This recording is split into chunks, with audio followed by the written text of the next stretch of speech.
I sent my resume to my ex, asking for a job.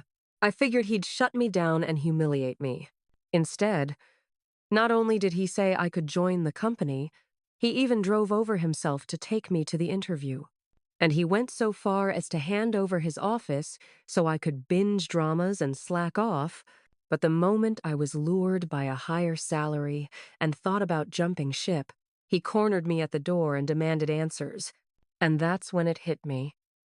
This domineering CEO is actually a closet softie in love. When I couldn't find an internship after graduation, I sent my resume to my ex. Me, let me work at your place for 2 months. Him, my company isn't a shelter for strays. Me, forget it then. I tossed my phone aside and took a shower. When I came back, my screen was flooded with messages. We only take interns who can stay at least 6 months. You think just because we dated, I'll bend the rules? You thought I'd cave to every demand you make? Hilarious. If you hadn't dumped me, never mind an internship certificate, the whole company would have been yours. Why so quiet? Regretting the breakup now? I'm not petty. If you really want in, it's not impossible. Interview at 8 tomorrow. Set an alarm over sleep, and you're done. One chance. Fine. 8 is too early. You stay up watching dramas till midnight every day, you won't make it. 10:30. Ninth floor conference room. A minute later. 10:30's rush hour cabs are hard to get. I can swing by and pick you up. Want milk tea? I'll bring one. A cupcake works too. I stared at the screen in silence. Since when is 10:30 rush hour? And the CEO personally driving a candidate to an interview, could he be any more down to earth? I typed, "No need. I'll grab a cab and come myself." Him? Just replying now? You're the one begging to join my company. Can you be serious for once? Me. Okay. Him. Don't think acting all obedient will make me get back together with you. Don't forget you were the one who dumped me. I scrolled through our chat. Did I say anything about getting back together? I replied, "Relax. I don't do second helpings. I just want a job, that's all." He took a long time to answer. It better be. My ex, Luke Dawson, runs a well-known public company that only recruits top-tier grads. I'm just an average student from an ordinary university who's been coasting. If it weren't for Luke, I wouldn't even have an interview. I took this chance very seriously. The next morning, I got up early on purpose, did my makeup, and changed into something more formal. When I stepped outside, his car was already parked downstairs. 2 months post-breakup, this was our first time seeing each other. He was in a bespoke suit, and even with that Maybach keeping a low profile, it still drew plenty of eyes. I covered my face and hopped in quickly before a crowd gathered. Didn't I say I'd take a cab? Luke wasn't as chatty as on WeChat. His handsome face was unreadable. Don't overthink it. I was passing by. Passing by like I wouldn't know? Your mansion is in the priciest district in town. My campus might as well be in the suburbs. It takes at least 2 hours to get here. I looked at him behind the wheel, hesitating. I couldn't help it. Are you wearing cologne? A touch. Did you style your hair? Tidied it up. That brand new bespoke suit too? Had it delivered yesterday. Next to his star-level grooming, I looked like a scruffy mutt. Anyone would think he was the one going to the interview. He said, "Don't get the idea I dressed up just to see you." Did I say that? Right. Either way, thanks for driving all this way to pick me up. The Maybach was way too flashy. I was headed to an interview, I couldn't show up like that. I'd never seen a candidate chauffeured by the company's CEO. I had him drop me at the bus stop closest to the office. I smiled. I'll do my best in there. Any chance you can tip me off about what the interviewer will ask? His hand rested on the wheel. He gave me a cool look. Jennifer Delaney, I'm not your boyfriend anymore. I have no obligation to tell you anything. I nodded. Honestly, I just wanted to break the awkward silence with a joke. I wasn't expecting real intel. Luke draws clear lines between public and private, famous in the business world for his zero tolerance and ironclad methods. He'd keep the interview fair. Giving his ex a shot at all was already more than I could ask. At the company, once I explained why I was there, Someone warmly led me upstairs. The culture at big firms really is different. My nerves eased a little. I walked into the conference room. In front of the huge floor-to-ceiling windows sat Luke in an office chair, flipping through my resume. The cavernous room held only the two of us. The quiet was deafening. After a long wait, I couldn't help asking, "Mr. Dawson, where's my interviewer?" He raised his eyes. "You're looking at him. I'm just an intern candidate. Isn't it overkill to have you interview me? When you had me cooking, doing laundry, mopping floors, and watering plants, you didn't think that was overkill." I ducked my head. Guilty. That's different. We were dating back then. Now? What? Now I can't cook, do your laundry, mop, and water plants for you.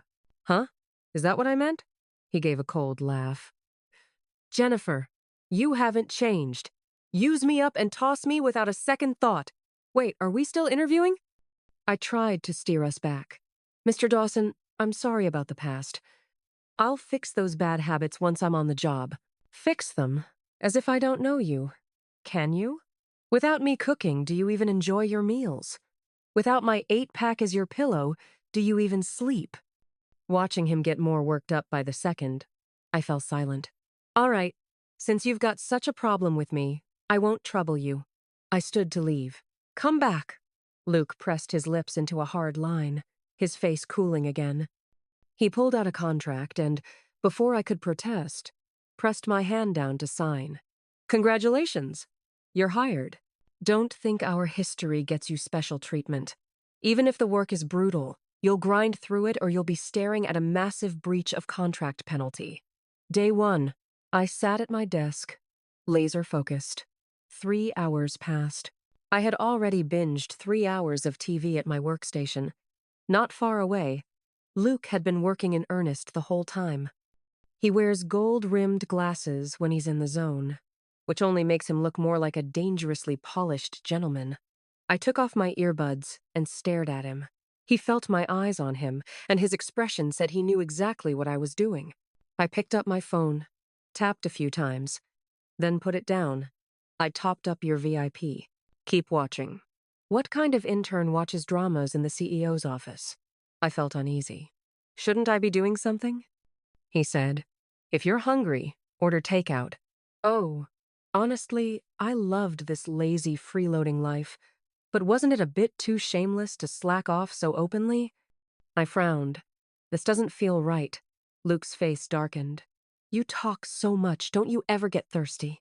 I let out a sigh of relief. Finally, a normal boss-like reaction. He stood up. I'll pour you a cup of coffee. I almost fell off my chair. No, it's fine. I stopped him.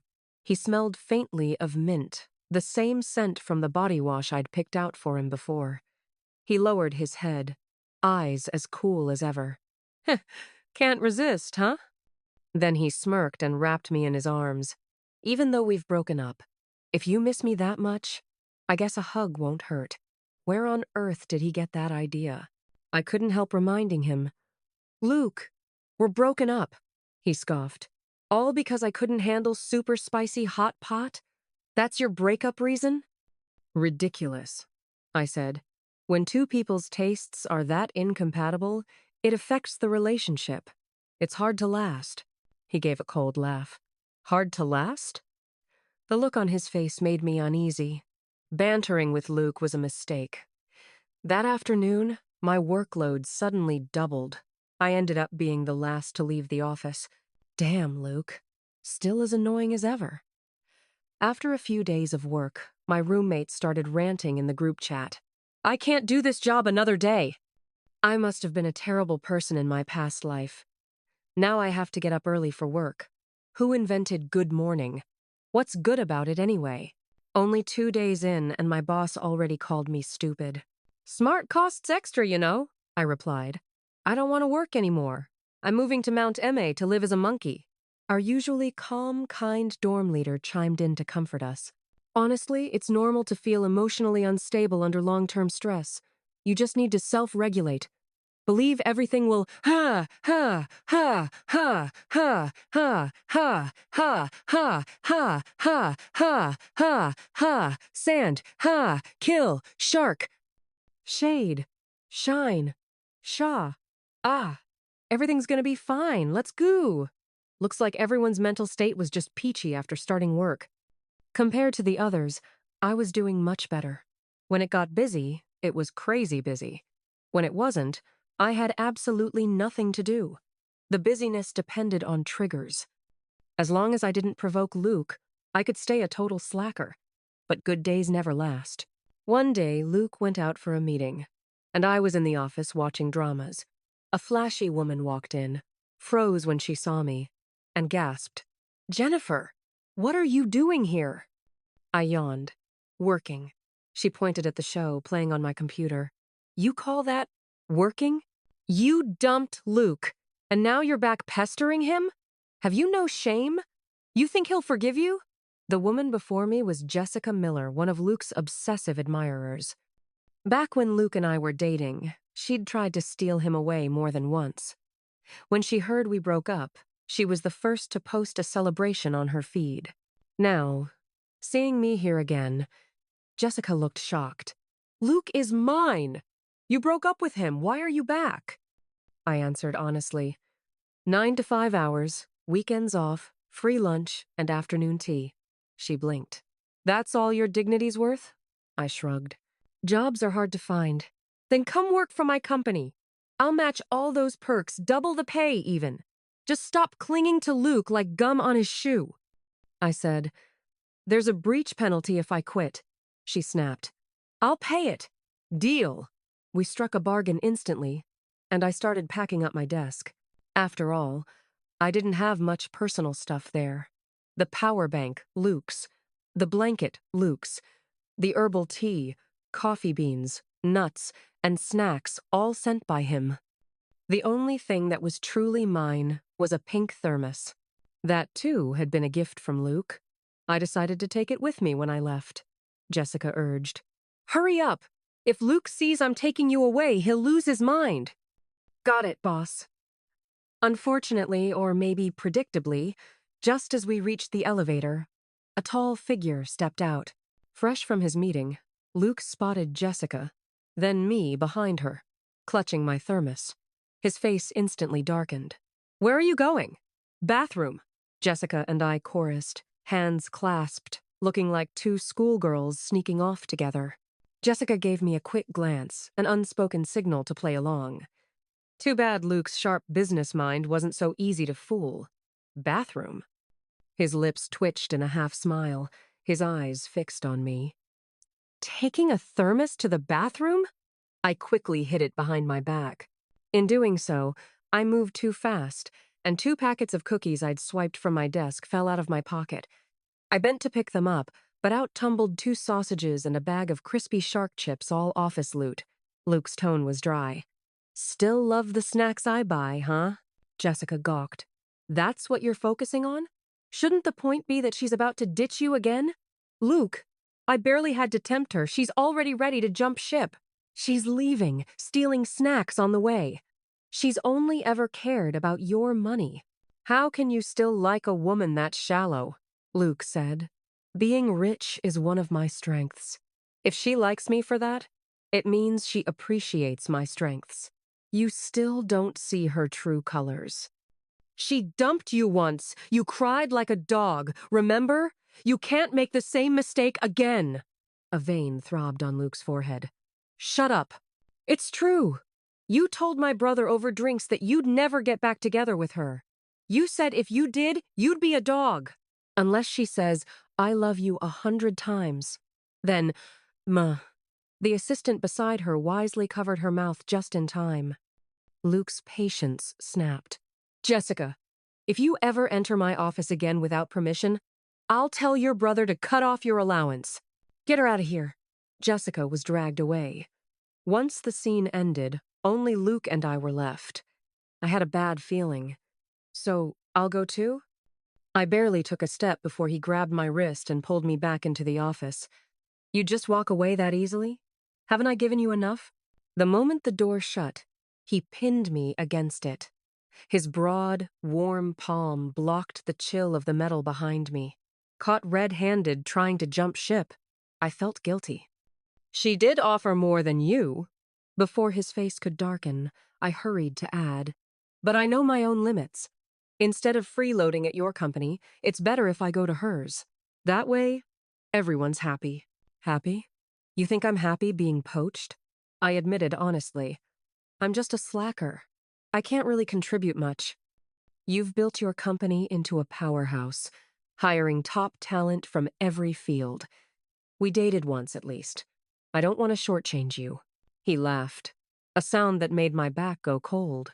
You admit I'm impressive, yet you still dumped me. His voice dropped to a dangerous softness. Jennifer, do you have another dog out there? I've only ever had Dodu. Dodu was the Samoyed we got together when we were dating. The dog still lived in his massive villa. Luke lifted my chin. You know damn well I wasn't talking about Doo-Doo. What guy blinded you, huh? Otherwise, how could you be stupid enough to dump me, handsome, rich, and a once-in-a-century good man?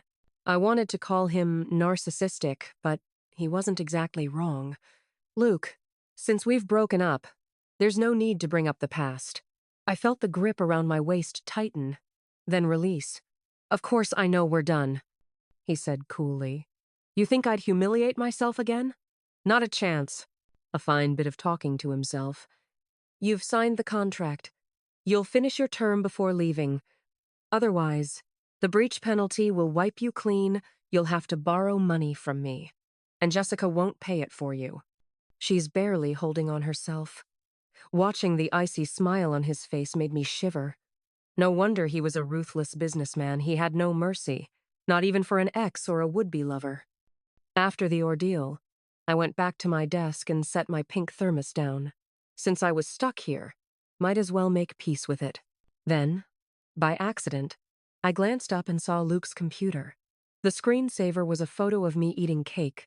Frosting on my nose, actually a cute shot. Before I could get a closer look, he slammed the laptop shut. Forgot to change it, he said flatly, lifting his coffee cup for a sip. He'd forgotten it was freshly poured hot water. He nearly dropped the cup from the heat. We didn't speak another word all afternoon. Luke was genuinely mad. I started to feel a little guilty. After all, I was the one who'd sent him my resume just to get an easy internship. He'd taken me in despite everything. How could I even think of leaving for double pay? At least make it triple next time. I really needed to think these things through. Still, an apology was in order. Before I could even approach him, he turned his back and snapped. Trying to get back together? Not happening. Do I really look like I'm trying to get back together? Mr. Dawson, I thought it over. What I did was wrong. Since I'm here, I'll settle down and do the work properly. Jennifer, don't think that'll soften me. You've barely been here and already tried to jump ship. If it were anyone else, I'd have fired him on the spot. You're way too comfortable up here. Time to toughen up downstairs. Just like that, my workstation moved from the top floor executive office to the 5th floor grind zone. The senior colleague who brought me down called it the stable for workhorses. I knew then this internship wouldn't be easy. In every drama, the intern who falls from the sky always faces trials, office, gossip, exclusion, veiled ridicule. Except, none of that happened. My new coworkers were oddly kind. They shared snacks and trinkets, spoke warmly, acted like old friends. No rumors, no side-eye. It was as if they'd known I was coming all along. Hey, did we meet before? Huh? Of course not. How would I know you're the badass ex who dumped Mr. Klain? Dawson? Word travels fast in big companies. Realizing what she'd said, the coworker quickly covered her mouth. Oops, ignore me, just talking nonsense. To be fair, the office atmosphere was better than I expected. Only when things got busy did the whole floor fall silent, save for the clatter of keyboards, eerily quiet, like a massive morgue. Amid that suffocating corporate air, I stayed my lazy self. Everyone knew I was just here for the internship certificate. Luke hadn't assigned me any tasks, and no one else dared to. The workplace keeps getting more competitive, but I know my limits. I'll never out-hustle these overachievers. Slacking peacefully is what matters. Life's short. Find what you enjoy. Thinking back, Luke and I actually met through a game. He'd just taken over his company, stressed out, and played to unwind. That's when he ran into me, the queen of dragging teams down. We lost that match so badly it was tragic. Afterward, he added me just to roast me. I messaged, "Sorry for making you lose so hard. Want to stab me once to vent?" Then sent him a group buy link. He never replied. Later, whenever I needed survey responses for class projects, I'd send them to him. "Sweetie, fill this out. Hey, fill it out. Fill it out. Phil eventually won." He couldn't hold it in anymore. "You got nothing better to do?" He said he was busy, always talking about multi-million-dollar investments, hundreds of millions, telling me to stop bothering him. I thought he was bluffing. I was still a broke college kid debating whether I could afford KFC on Thursday. So I bragged back, told him I woke up every morning in my 500-square-meter bedroom with 50 sexy maids feeding me breakfast. In reality, it was an 8-bed dorm, and my roommates were fighting like wolves over leftovers. My story must have stunned him. Maybe he realized his bragging skills couldn't match mine. After that, every morning he'd text, "Woke up from your 500-square-meter bed yet?" We started chatting on and off, and honestly, we hit it off. Who doesn't love a good round of boasting? Then he disappeared for a while. Just when I thought we'd drifted apart, he suddenly confessed he'd fallen for me and wanted to meet. I freaked out. Oh, right back then, my game avatar was male. I'd accidentally attracted a gay guy. I quickly explained, "Sorry, I'm actually a girl." He vanished again for a long, long time. Later, when we got together, I found out Luke was straight. He'd thought I was a guy and spent ages convincing himself to bend for love. Then even longer, debating whether he'd be top or bottom. By the time he finally made up his mind to confess, I turned out to be a girl. After all that emotional whiplash, his sexuality must have spun like a broken compass. But being the overbearing CEO he is, he quickly snapped back to straight, and that's how our passionate romance began. I hadn't realized before that he wasn't exaggerating. He really was a rich, powerful CEO. Once we confirmed our relationship, he spoiled me outrageously. Clothes, makeup, snacks, buy, give, give, give. The first time I visited his luxury villa in the wealthy district, the sheer opulence almost blinded me. He even said casually, "This is just the tip of the iceberg." Tip of the iceberg, my ass. To keep a low profile, I was extra discreet. My roommates only knew I was dating a man with a secret identity. They all assumed he was a government agent. I only went to Luke's villa during breaks or days without class. In public, he was cold and decisive. At home, he cooked, cleaned, and did the laundry himself. He even planned my diet and sleep schedule so carefully that my period became regular. He was like a finely tuned machine. He handled everything perfectly and seemed to enjoy it. Maybe after spending so much time together, I began to realize the gap between us. In every way, I was far behind him. People online say men like him prefer relationships between equals, but I was just a lazy fish who wanted to lie flat. How could someone who rides a bicycle ever match a man who drives a Maybach? So I picked a stupid little fight and broke up with him. The man who was supposed to be abroad on business caught the next flight home overnight. He cornered me against the wall, eyes red. "You ignore my texts, reject my calls. I'd rather believe you were kidnapped than believe you want to break up." I forced myself to be heartless. "You're just not my type," his voice cracked. "What kind of type do you like?"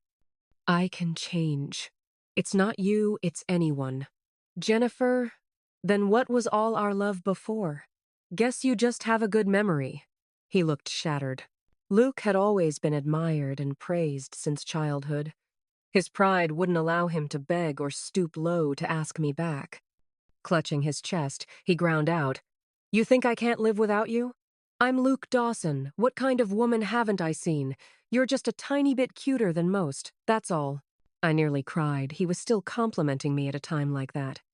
Of course, I didn't want to leave him. But better to walk away on my own terms than be forced apart later. For 2 months, neither of us reached out. Until I started looking for internships after graduation. Jobs with weekends off and no overtime were nearly impossible to find. On impulse, I sent my resume to Luke. I knew it wasn't right. But if I was going to play the bad woman, I might as well commit. I hadn't expected much, yet he really let me work at his company. I knew it was only temporary. I didn't belong there. I just needed the internship certificate. After graduation, I'd go back home, take over the family chicken farm, and live a carefree life. My dad once told me, "The most important thing in life is knowing what you truly want."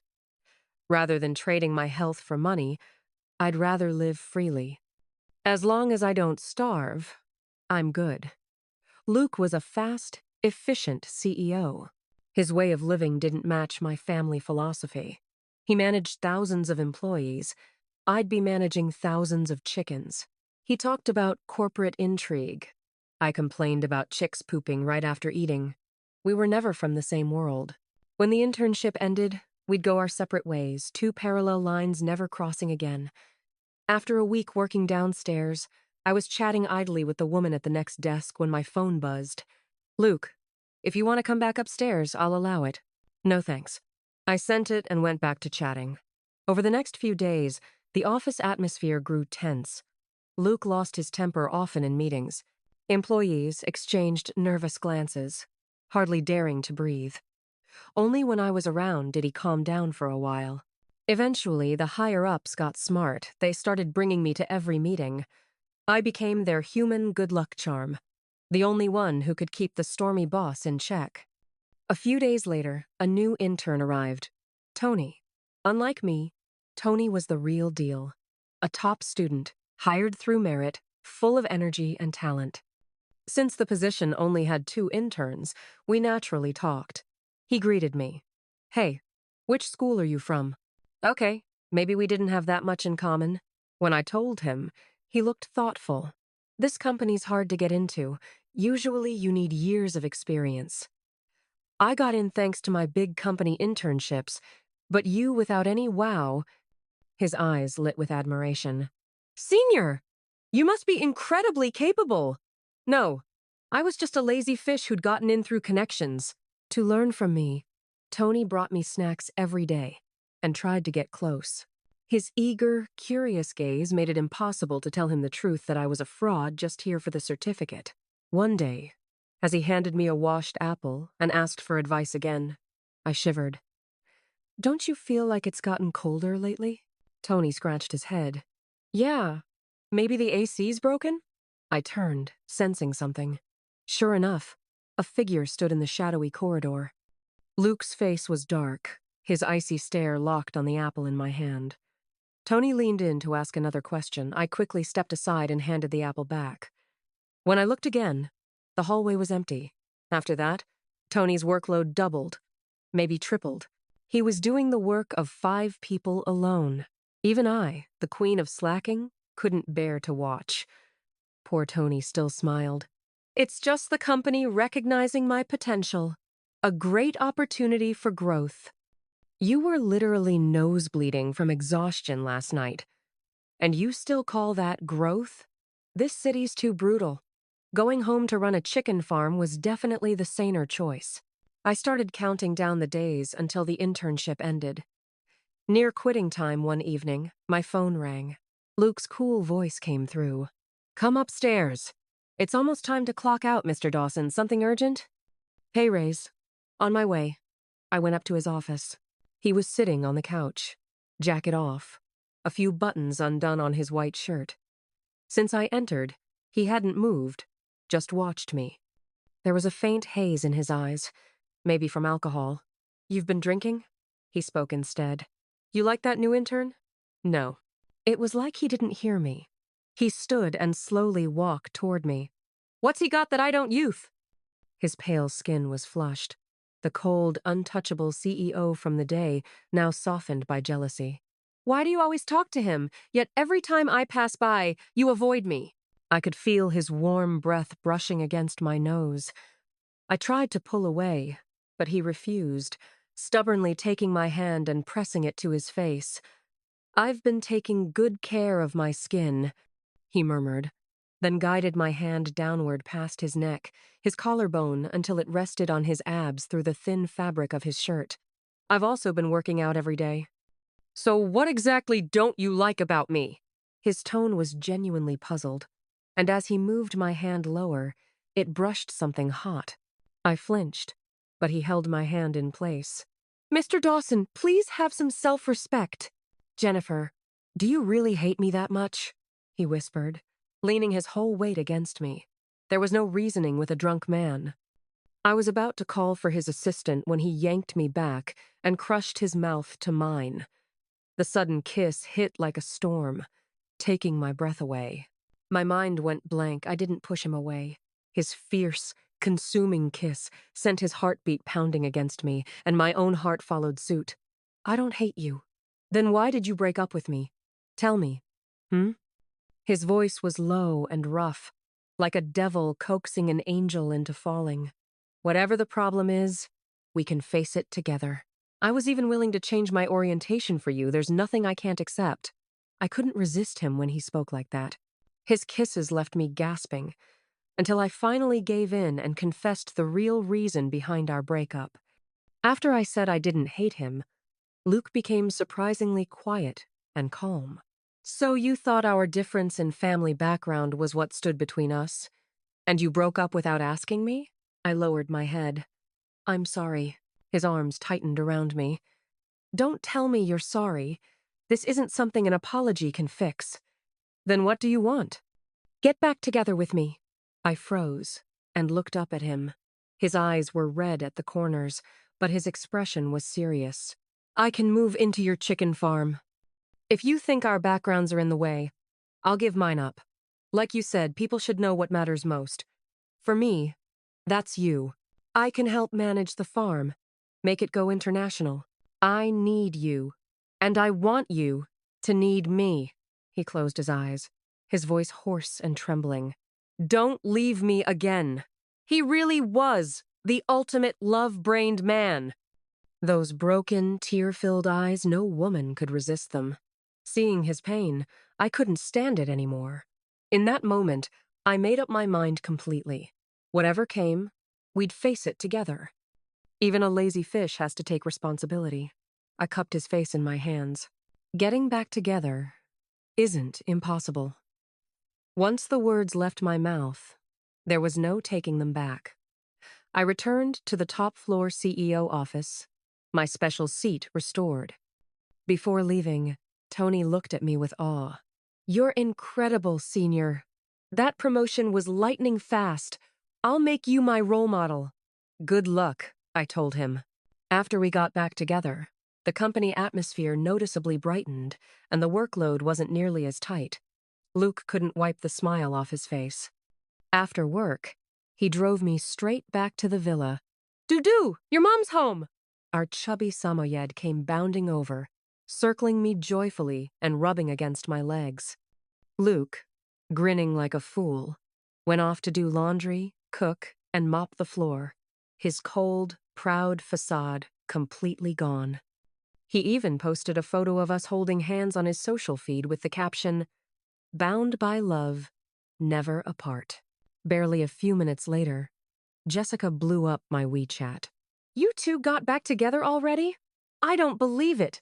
What did you feed Luke to make him fall for you again? Why isn't his lovesick brain directed at me? I'm not giving up, I replied. V me 50, let's see what you've got.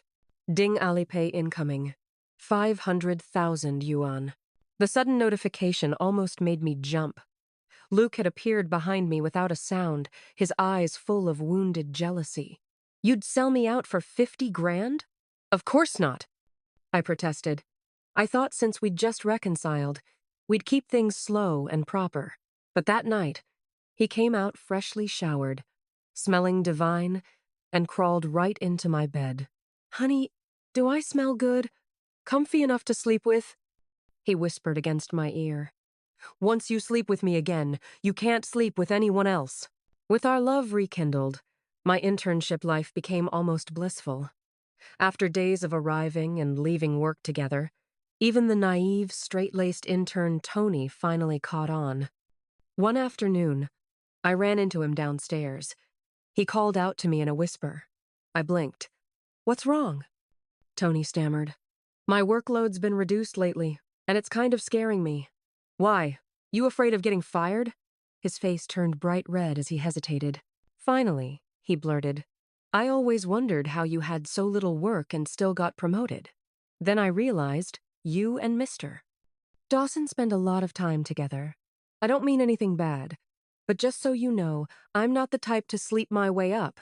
You tell Mr. Dawson to forget it. I'm not interested in him. Huh? Plaything? I was dumbfounded. Since when was Luke interested in Tony? Later I found out Tony thought my light workload was because Luke fancied me, and now that his own workload had dropped, he assumed Luke fancied him. I burst out laughing and explained. I'm actually Mr. Dawson's girlfriend. His eyes went wide. Then he sighed in relief, patting his chest. Oh my God. I'm so sorry for the misunderstanding. Please don't tell Mr. Dawson. Poor kid. Way too literal. But honestly, it wasn't all his fault. When Luke and I were giving each other the cold shoulder, no one could tell we'd ever dated. Still, thank you, I said. Thank me? For what? You didn't teach me much about work, but you reminded me there's more to life than just working. It's okay to relax and actually live. He smiled weakly. This internship's been kind of exhausting. Good, he finally admitted it. I patted his shoulder. Slacking off is an art form, but everyone's got their own rhythm. Find yours. After all, not everyone's got a family chicken farm waiting to inherit. When the internship ended, I went back to campus to finish my thesis. My other roommates also returned from their placements. We all gathered and vented about our bosses except me.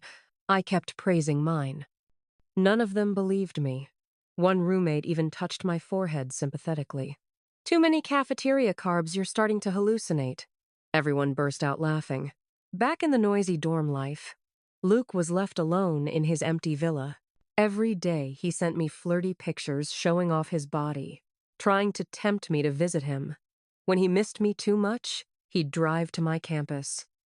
We'd stroll around the night market hand in hand, sharing fried skewers. Gone was the high and mighty CEO persona. He'd even change into college-style outfits just to blend in. Heads always turned when he walked by. He said dressing like that made him look younger. The food stall owners always gave him extra portions, which all ended up in my stomach. Luke counted the days like a man waiting for spring. And after a few months, my graduation finally arrived. He couldn't wait, pushed off his work to join my graduation trip. And when we got back, he insisted on taking me to meet his parents. Isn't that a bit fast? I asked. They've been wanting to meet you for ages, he said. I'd be lying if I said I wasn't nervous. Our family backgrounds were worlds apart. What if they couldn't accept me and my family's chicken farm? I stayed up all night worrying. But when the day came, I realized I'd been overthinking everything. Luke's parents adored me. They even gave me a family heirloom. Luke's always known his own mind, his mother said warmly.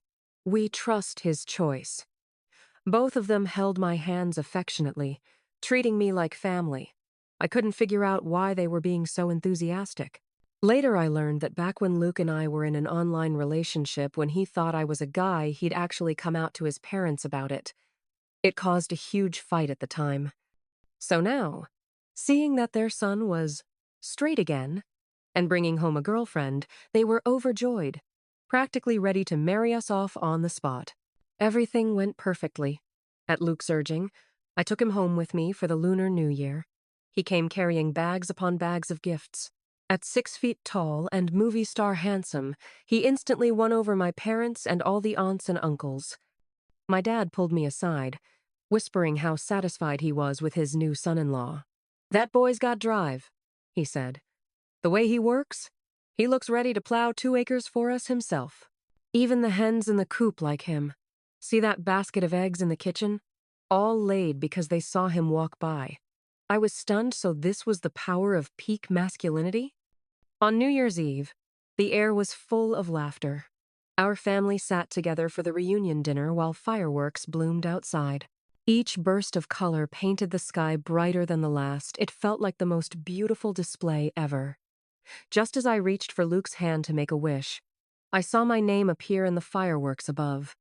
When I turned, he was already kneeling on one knee, holding up a diamond ring. His gaze was soft, brimming with affection. "Will you marry me?" he asked.